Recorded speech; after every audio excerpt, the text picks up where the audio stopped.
Welcome to this, the fourth instalment of my epic voyage around South America on the cruise ship Marco Polo. Well, on our journey so far, we've visited some iconic locations: Rio de Janeiro, Buenos Aires and Port Stanley in the Falklands. In this part of the world, temperamental weather conditions means nothing can ever be 100% guaranteed, so we were very grateful to have had the opportunity. I have to say, when it comes to memorable destinations, the Falklands were going to take some beating. Yet we were about to embark on a leg of our journey that was to take us to the most southerly tip of South America and on through the spectacular mountain scenery of the Chilean Fjords.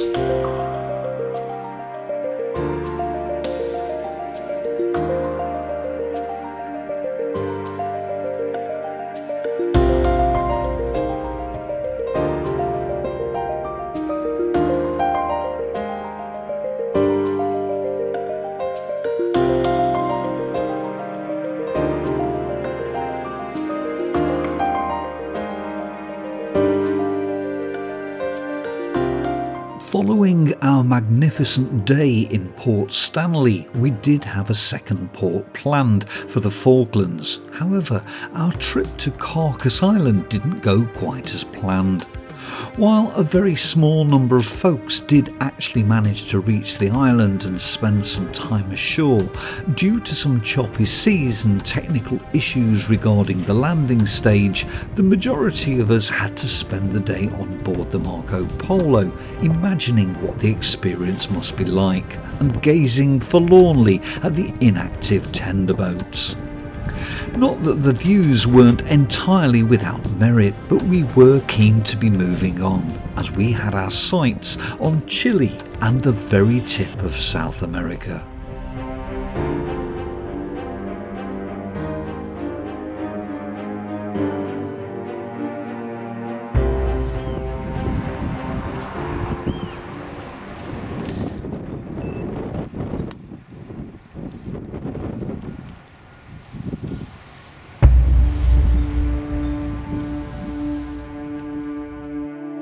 Our first Chilean port stop was Puntas Arenas, the most southerly city in Chile. It's situated in a large area of narrow waterways and islands that stretch right down to the very tip of the continent, collectively known as Patagonia. My tour escorting duties kicked off with a visit to this open-air museum featuring lots of old wagons, oil drilling machinery and reconstructed old buildings. I really liked it. It had the feel of an old western town where you could wander freely into the wooden huts and see how folks once lived.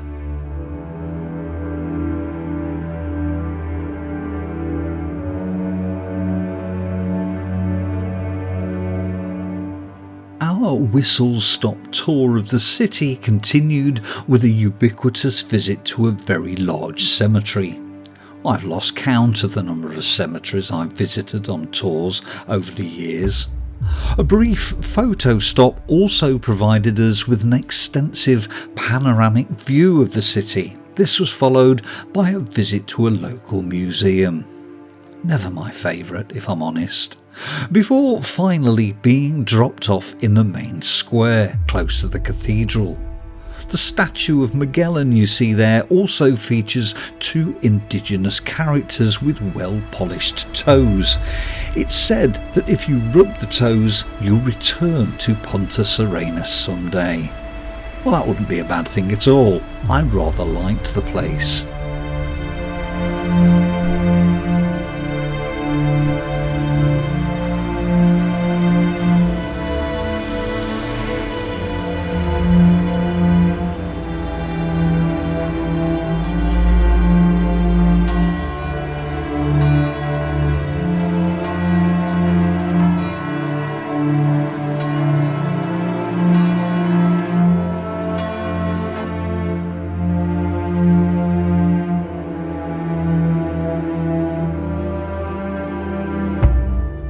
pleasant morning sail through curly waterways brought us to Ushuaia, also known as the end of the world.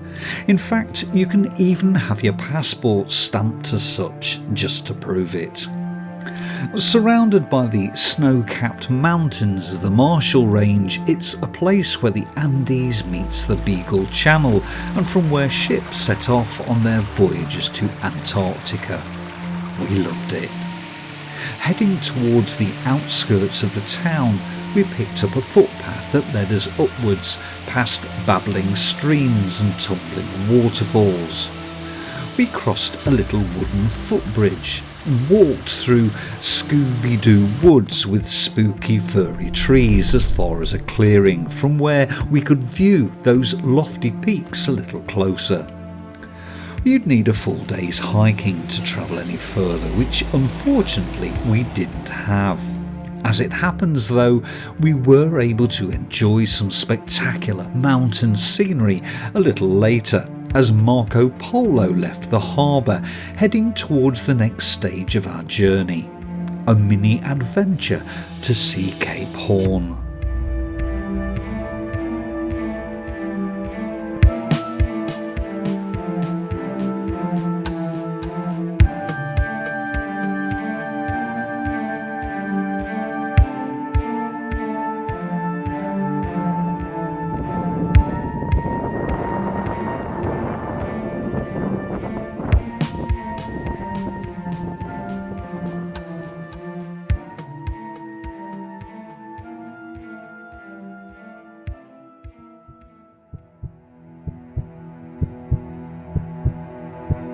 This morning we were up early, as was most of the rest of the ship. From Ushuaia we'd sailed overnight in a relatively short there and back again arc to arrive at the real end of the world, Cape Horn.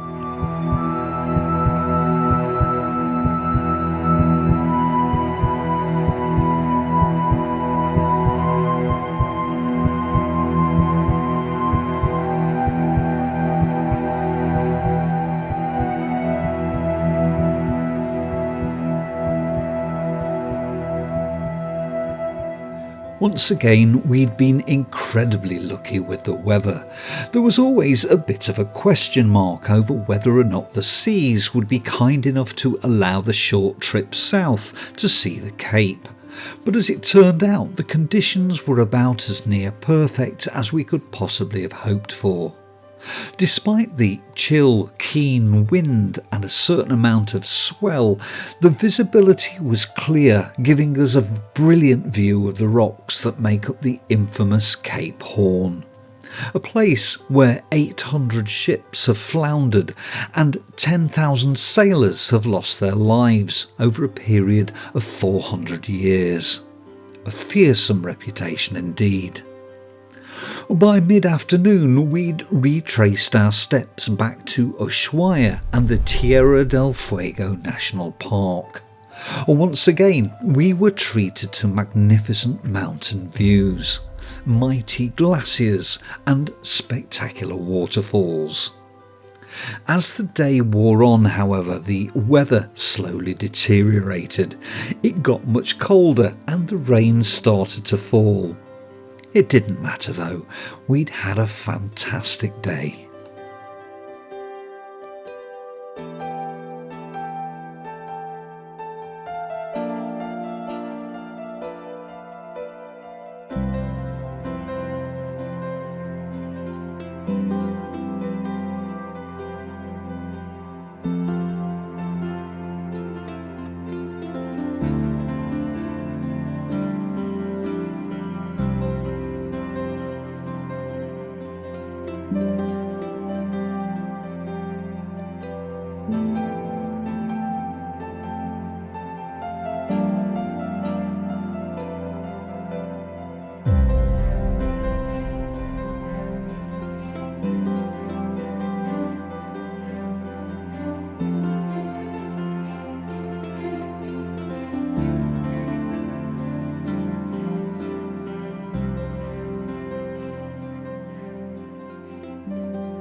I think it's fair to say that as we navigated our way through the Alberto de Agostini National Park towards the English Narrows Passage and other Chilean fjords beyond, I was in my element. I love mountains, me, and I love painting them. Lofty, snowy peaks present a particularly interesting challenge to the watercolour painter, because we work from light to dark, and I don't like to use white paint because A, white paint would never look as clean and white and bright as the white of the paper, and B, it would just look awful. It means that to create the areas of snow, I need to carefully paint around them negatively. In other words, I'm essentially painting all the areas where the snow isn't, which means concentrating on the shapes of the rocks and making sure that they also follow and help to visually explain the three-dimensional contours of the mountain as I do so. It's a constant process of breaking things down whilst gradually increasing the intensity of the marks and still maintaining some semblance of order. The details on the mountainside, by their very nature, are random, verging on the chaotic, but they do have to make sense. One of the hardest parts about this process is maintaining a sense of realism. And that means avoiding any overtly repetitive patterns or shapes that look too angular or geometric. If that happens, then it's game over and the mountain would cease to look natural.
For 3 glorious days we continued on our journey north, navigating our way through the winding waterways and watched the world go by. And what a world! The mountains were simply spectacular and the landscape varied and interesting. To top it all, we saw lots of wildlife, seals, dolphins, penguins, a condor or two, not to mention the whales. I kept having to pinch myself as a reminder that this was Chile, and the high mountains to our starboard side off to the east were the southern Andes.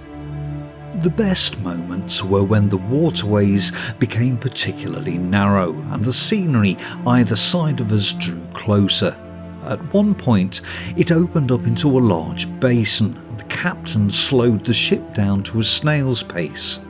The remains of a rusty old wreck of a ship sitting on the bed of the fjord helped to illustrate just how shallow the water was at that point. It wouldn't do for us to run aground here many miles from anywhere. Although much of the scenery is vaguely reminiscent of the Lake District, I think it would be fair to say that what we saw was on a different scale entirely.